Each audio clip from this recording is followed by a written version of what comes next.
Assalamualaikum warahmatullahi wabarakatuh. Waalaikumsalam warahmatullahi wabarakatuh. Innalhamdulillah nahmaduhu wa nasta'inu wa nastaghfiruh wa na'udzu billahi min shururi anfusina wa min sayyiati a'malina man yahdihillahu fala mudilla lahu wa may yudlil fala hadiya lahu. Asyhadu an la ilaha illallah wa asyhadu anna Muhammadan abduhu wa rasuluhu la nabiyya ba'da. Amma ba'd. Puji serta syukur hanyalah milik Allah Subhanahu wa taala yang telah banyak memberikan kepada kita nikmat sehingga kita dapat dipertemukan kembali dalam Golden Habit Forum episode yang ke-138. Selawat serta salam mari senantiasa kita curah limpahkan kepada suri tauladan kita, junjungan kita semua Nabi Muhammad SAW, kepada keluarganya, sahabat-sahabatnya, tabi'atnya, dan juga para pengikutnya hingga akhir zaman.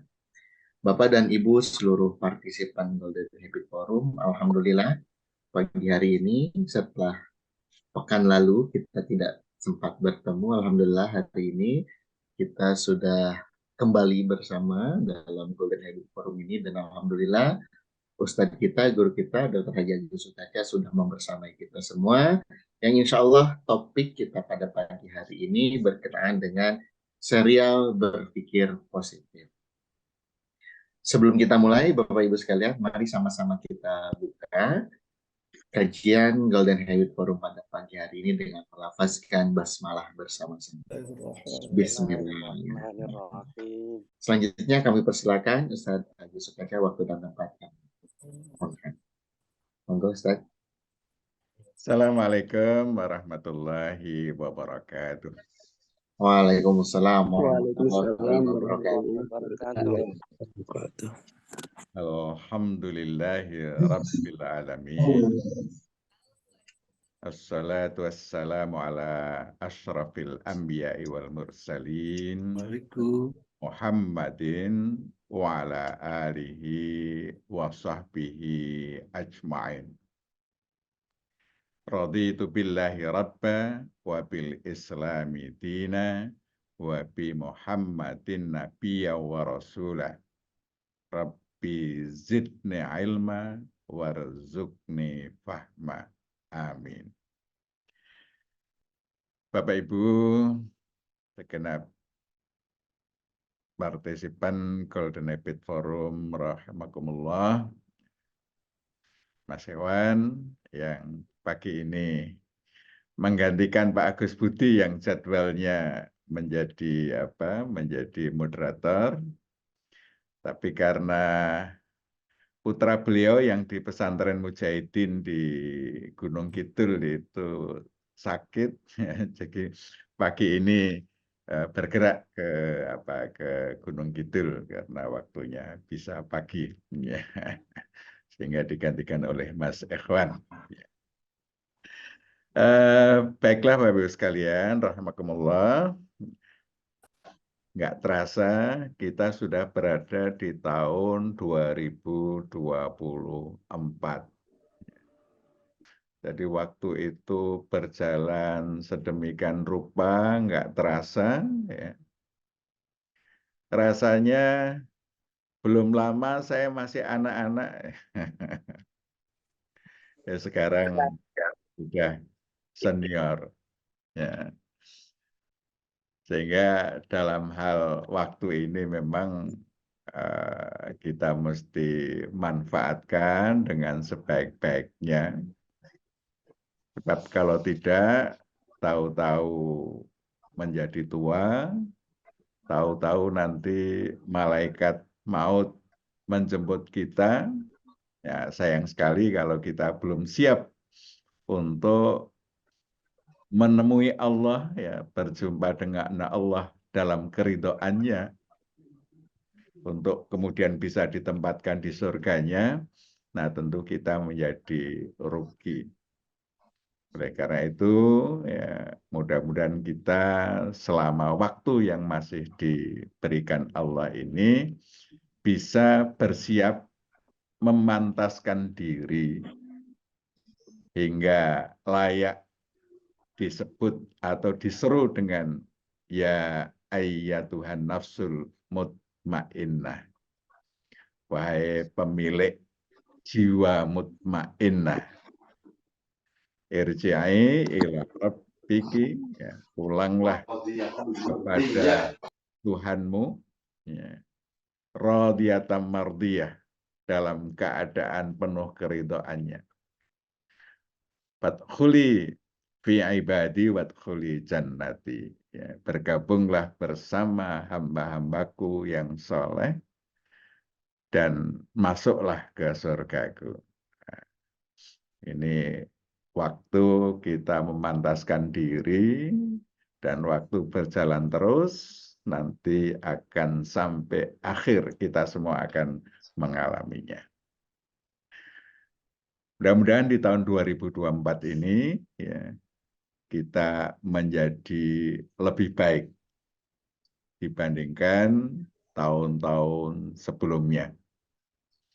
Karena memang salah satu etos yang harus dimiliki oleh seorang mukmin itu yaumuhu mesti khairun min amsihi. Harinya, hari ini lebih baik dari kemarin. Bulan ini lebih baik bulan kemarin. Tahun ini lebih baik dari tahun kemarin. Ini etos yang seharusnya kita miliki, sehingga dari waktu ke waktu kita senantiasa bergerak menjadi lebih baik. Kalau stasioner itu dikatakan maghbunun. Mangkana yaumuhu misla amsihi fahuwa maghbunun. Ya. Yang harinya sama dengan kemarinnya, mereka termasuk orang yang tertipu. Ya, mudah-mudahan ya, kita tidak tertipu di dalam menjalani kehidupan di dunia ini. Baik sekalian, kita akan mengawali tahun ini ya, dengan serial berpikir positif. Ini berpikir positif ini mempunyai sebuah pengaruh yang luar biasa bagi kehidupan kita. Sebab kita itu adalah apa yang kita pikirkan. Banyak dikatakan, you are what you think. Engkau, Anda adalah apa yang Anda pikirkan. We are what we think. Kita adalah apa yang kita pikirkan. Nah, untuk ini saya mengambil buku yang menarik, Bapak-Ibu sekalian. Ya. Ini bukunya Dr. Ibrahim El-Fiqi. Judul bukunya Terapi Berpikir Positif. Mungkin sekedar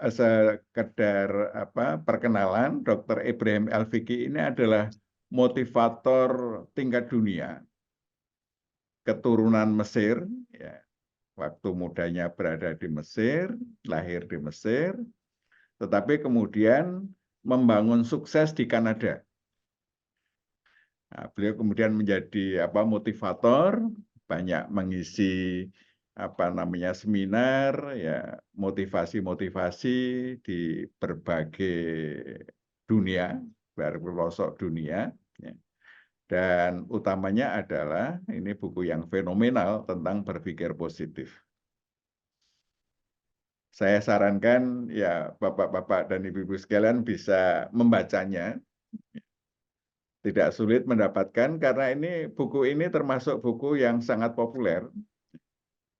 Dulu kalau kita masuk ke Gramedia misalnya, atau ke Togamas, atau toko-toko buku, ini selalu berada di rak buku-buku terlaris, ya. Buku-buku yang terlaris, sehingga tidak sulit untuk mendapatkannya.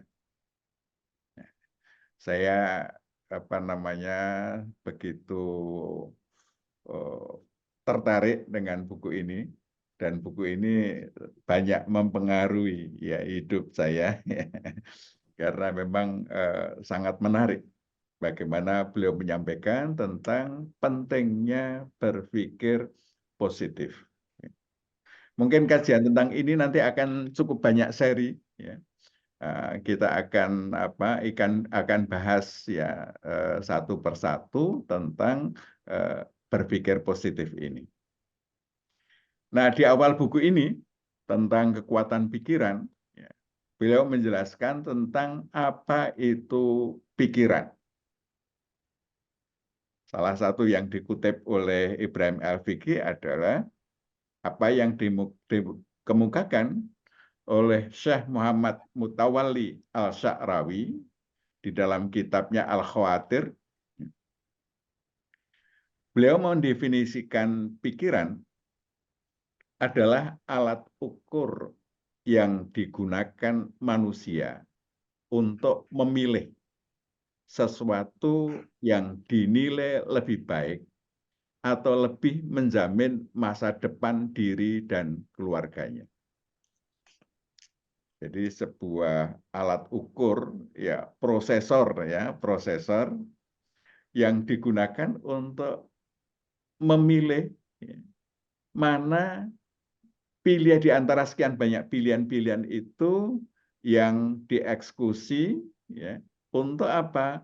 Untuk mendapatkan masa depan yang lebih baik. Ini Syekh Muhammad Mutawalli Al-Sya'rawi. Dan di dalam buku itu juga dikutip filsafat India kuno dalam buku Quwwatut Tahakkum Bidzat. Hari ini Anda tergantung pada pikiran yang datang saat ini. Besok Anda ditentukan oleh kemana pikiran membawa Anda. Jadi kita akan dibawa oleh pikiran kita. Dan menarik kalau kita memahami hadis qudsi di mana Allah menyatakan ana inda dzanni abdi bi. Aku berada pada pikiran hambaku kepadaku. Ini menarik, ya, karena apa? Allah berada pada pikiran hamba-hambanya, maka hamba-hamba kita semua itu akan menjadi seperti apa yang kita pikirkan. Perkembangan diri kita ini akan dipengaruhi apa yang kita pikirkan. Kita akan menjadi apa itu sesuai dengan apa yang kita pikirkan. Nah, Jack Canfield dan Mark Victor Hansen dalam Aladdin Factor, buku Aladdin Factor, ya, menyatakan bahwa setiap hari manusia, kita semua, menghadapi lebih dari 60.000 pikiran. Jadi banyak sekali pikiran yang kita pikirkan setiap hari, lebih dari 60.000 pikiran setiap hari. Yang dibutuhkan adalah pengarahan terhadap pikiran itu. Jika pengarahannya negatif, pikiran tersebut akan keluar dari memori ke arah negatif. Sebaliknya, apabila pengarahannya positif, maka pikiran akan keluar dari memori ke arah positif. Ini yang akan menjadikan kita positif atau negatif sangat bergantung dengan bagaimana cara kita berpikir. Karena di dalam diri kita itu telah diinstalkan potensi positif dan potensi negatif. Jadi sudah kita punya potensi positif dan punya potensi negatif. Allah telah menginstal kedua potensi itu sama kuatnya. Ya. Fa'alhamaha fujuraha wa taqwaha. Allah telah menginstal potensi fujur. Potensi fujur itu potensi tidak baik, potensi buruk. Ya. Wa taqwaha dan potensi takwa. Ya. Semua potensi itu ada. Nah, kita berpikir tergantung kita arahkan ke positif atau negatif. Jadi kalau kita memilih positif, maka kita akan menjadi orang baik. Kalau kita memilih negatif, maka kita akan menjadi buruk. Dan dua-duanya potensinya ada di dalam tubuh kita, di dalam diri kita. Ini bahkan Allah sendiri ya, menyatakan, silahkan pilih. Al-haqqu min rabbikum. Kebenarannya itu datangnya dari Tuhanmu.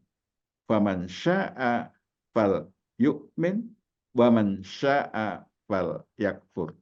Siapa yang mau memilih iman, silahkan beriman. Siapa yang memilih kafir, silahkan kafir. Dengan konsekuensinya masing-masing. Semua pilihan ada konsekuensinya.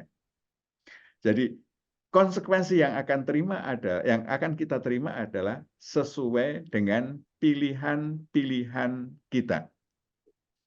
Dan kita bebas memilih karena dua potensi itu ada di dalam diri kita.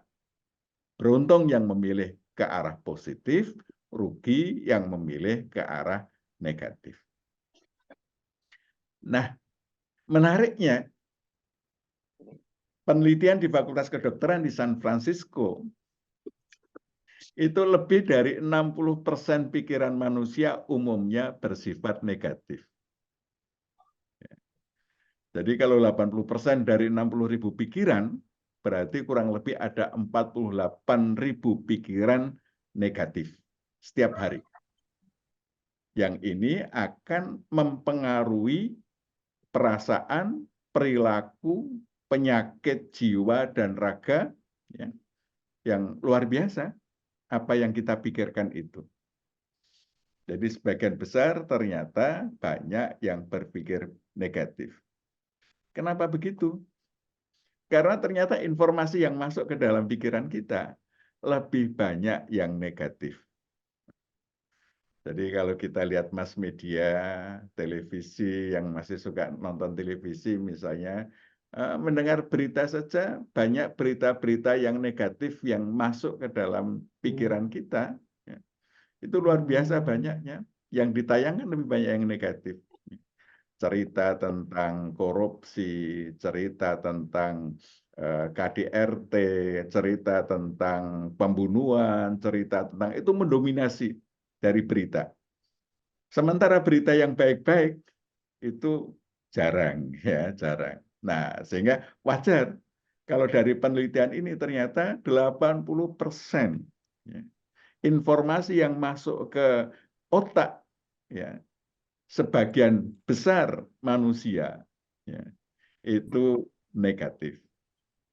Sehingga kita bisa memprediksi apa akibatnya. Ya.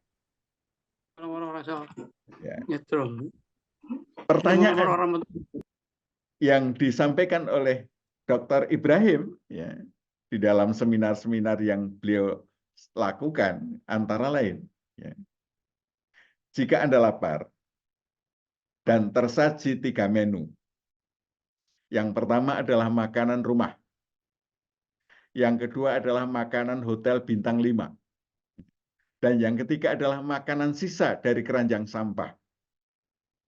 Anda memilih mana? Ini pertanyaan.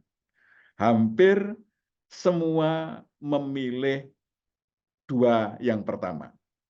Tidak ada yang memilih makanan dari keranjang sampah. Tetapi kenyataannya, terhadap makanan jiwa, makanan pikirannya, ya, maka yang diberikan adalah pikiran dari keranjang sampah. Jadi pikiran-pikiran negatif, ya, itu seperti pikiran dari keranjang sampah. Nah, itu yang banyak apa? Dikonsumsi oleh pikiran kebanyakan manusia.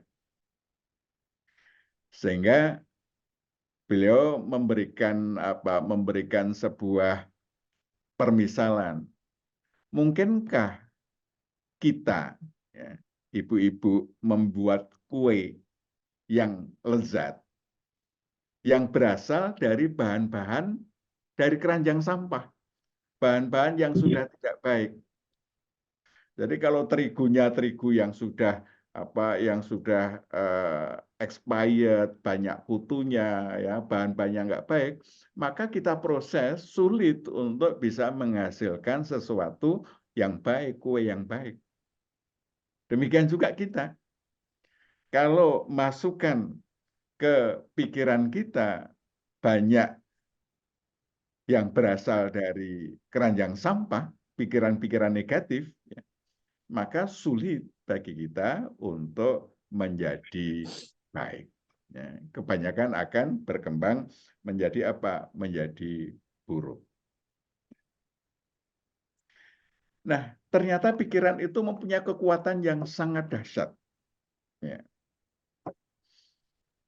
Ya, jadi banyak kekuatan pikiran itu antara lain ya, memiliki proses yang kuat, membuat arsip memori dalam akal, melahirkan mindset, mempengaruhi intelektualitas, memengaruhi fisik, ya, memengaruhi perasaan, sikap, hasil, ya, citra diri, harga diri, rasa percaya diri, kondisi jiwa, ya, kondisi kesehatan, melampaui batas waktu, tidak mengenal jarak, tidak mengenal waktu, menambah atau mengurangi energi, melahirkan kebiasaan, ya, memengaruhi sistem kerja akal bawah sadar, dan mempengaruhi mata rantai persepsi.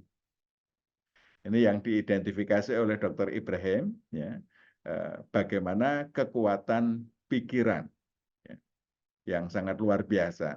Ini insya Allah akan kita bahas secara serial. Ya.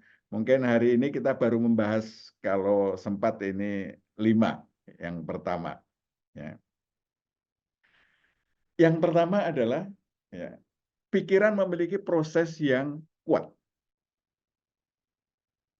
Ada 7 sumber yang memberikan kekuatan pada proses berpikir yang menjadi referensi akal. Ini menurut beliau. Yang pertama adalah orang tua.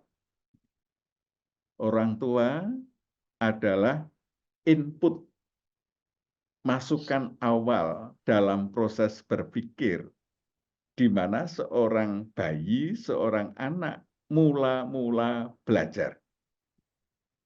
Dia belajar dari kedua orang tuanya yang mendampinginya.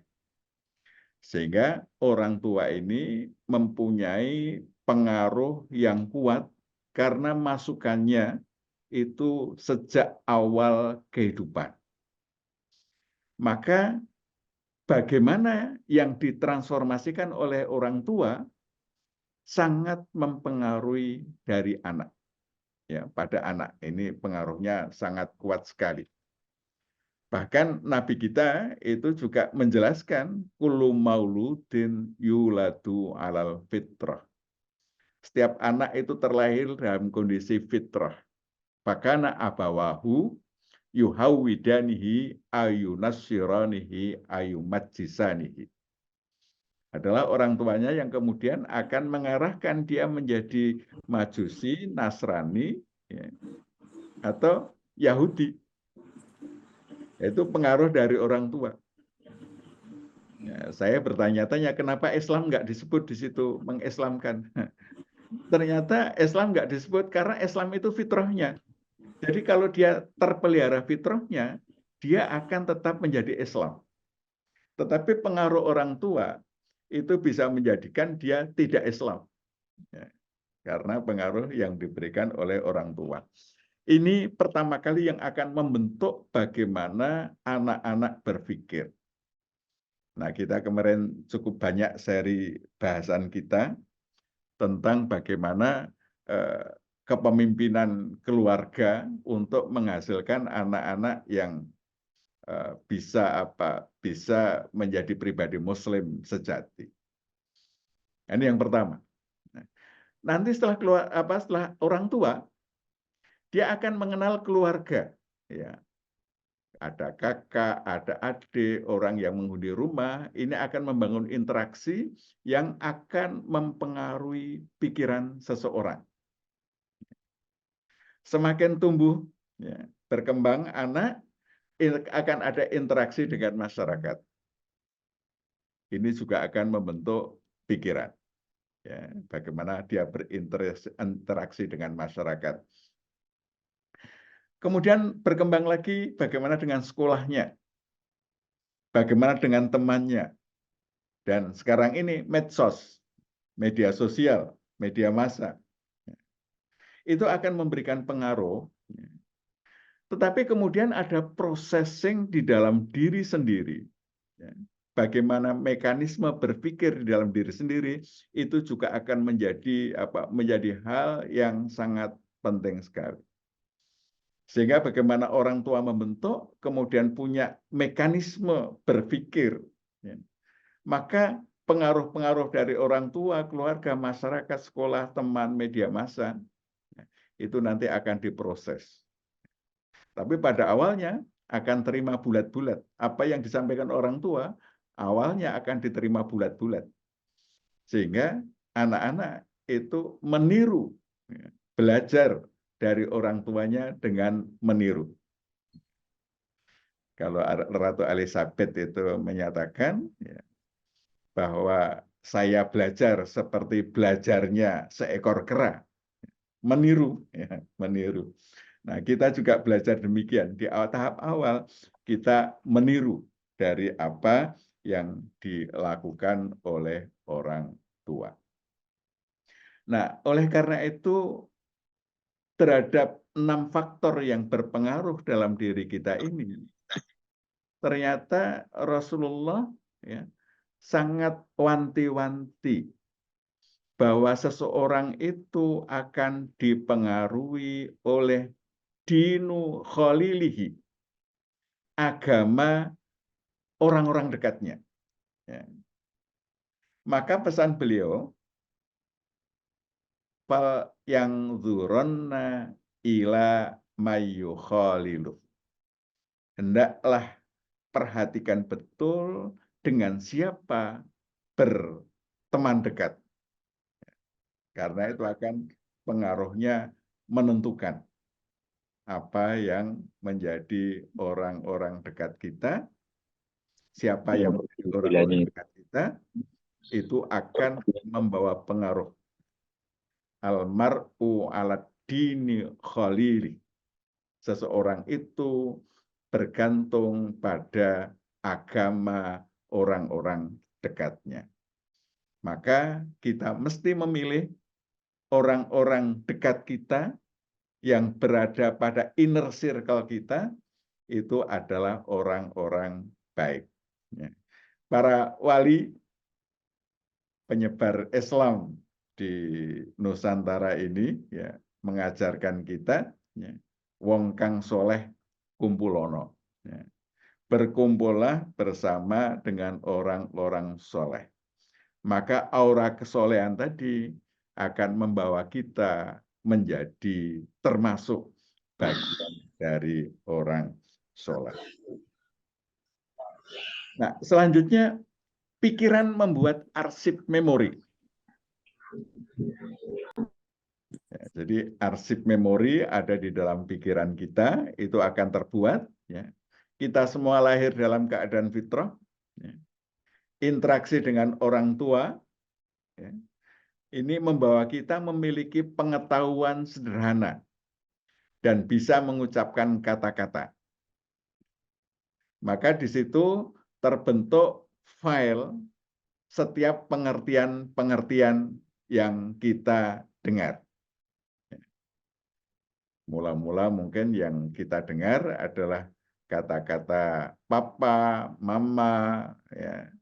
Kemudian kita mengenal yang lain-lain, ya. Dari bahasa-bahasa yang kemudian dikenal, itu ada arsip memori, ya, di dalam diri seseorang, ya, yang itu kemudian akan berkembang. Arsipnya itu, ya, menjadi punya arsip-arsip tentang cinta, tentang bahagia, tentang malang, tentang sabar, marah, cemas, sukses, lemah, dan sebagainya, ya, itu kemudian filenya memenuhi pikiran kita. Akan banyak file-file yang kemudian disimpan di dalam memori. Nah, setiap mengalami rasa cemas misalnya, file-file sejenis akan muncul sehingga kecemasannya meningkat. Nah, ini ada mekanisme bagaimana kita bisa menghentikan, ya, menghentikan. Nah, insya Allah nanti kita bahas pada pertemuan selanjutnya. Jadi di dalam pikiran kita itu arsip-arsip memori akan tersimpan dengan baik, ya, sehingga proses penyimpanan itu, ya, pada masa kecil kita akan terjadi karena dia masih kosong pada awalnya memorinya, ya, interaksi dengan orang tua membangun memori-memori dasar yang itu nanti juga akan berkembang menjadi mindset, ya, itu akan berkembang terus. Sehingga kebijakan kita itu tergantung dari arsip memori kita. Yang kita arsipkan itu memori yang seperti apa. Nah, kemudian pikiran melahirkan mindset. Mindset adalah sekumpulan pikiran yang terjadi berkali-kali di berbagai tempat dan waktu, serta diperkuat dengan keyakinan dan proyeksi, sehingga menjadi kenyataan yang dapat dipastikan di setiap waktu dan tempat yang sama. Ini definisi yang diberikan oleh Ibrahim Al-Fiqih. Nah, beliau menyontohkan, ya, misalnya berpikir pada setiap musim pancaroba selalu sakit. Dari musim tertentu, mungkin pada bulan Agustus atau bulan mesti sakit, flu, ya. Akhirnya muncul flu pada bulan Agustus atau bulan pancaroba. Ya. Kemudian dia berpikir, kalau mau bulan pancaroba, ya, bulan Agustus, ya, nanti pasti flu. Maka pikiran itu, ya, akan menjadi kenyataan. Jadi setiap bulan-bulan tertentu merasa sakit. Atau misalnya saya kalau flu, sakit, batuknya mesti lama sembuhnya. Jadi batuknya mesti lama sembuhnya. Keyakinan bahwa kita kalau batuk pasti lama sembuhnya, dan itu masuk di dalam pikiran kita, menjadi mindset kita, nanti akan betul-betul lama sembuhnya. Karena ini mindset yang kita bangun, ya, di dalam pikiran kita. Pikiran mempengaruhi intelektualitas. Nah, ini jelas, ya. Setiap kita berpikir, otak menangkap sinyal informasi dan akan melakukan. Yang pertama, menyadari dan memahami informasi. Selanjutnya, membuka file yang khusus menyimpan pikiran ini dalam ruang memori. Jadi pikiran tadi akan tersimpan di dalam memori kita, ruang memori. Kemudian menganalisis pikiran tersebut dan membandingkannya dengan pikiran lain yang serupa dan tersimpan di dalam memori. Maka kita yang mungkin sudah banyak mengkaji suatu masalah, memori tentang masalah itu banyak sekali yang ada dalam pikiran kita, maka pisau analisanya akan menjadi tajam. Ya, jadi pikiran kita dengan membandingkan yang lain, maka akan muncul kesimpulan-kesimpulan yang terintegrasi dengan pikiran-pikiran yang tersimpan di dalam memori sebelumnya. Kemudian mencari data dalam file memori yang dapat mendukung dan memperkuat pikiran. Nah, selanjutnya, melemahkan informasi lain agar membantu berkonsentrasi pada pikiran yang ada. Karena akal manusia hanya dapat memikirkan satu hal dalam satu waktu. Jadi ketika kita sedang konsentrasi, ya, terhadap suatu masalah, maka yang lain-lain yang tidak dalam masalah itu dilemahkan. Sehingga konsentrasi kita pada pikiran yang sedang kita pikirkan itu. Nah, selanjutnya pikiran itu juga mempengaruhi fisik. Ya. Ini contoh yang diberikan oleh Dr. Ibrahim di dalam buku itu. Nah, mungkin bisa kita praktekkan Bapak-Ibu sekalian. Silahkan pejamkan mata dan bayangkan di tangan kiri Anda memegang jeruk nipis.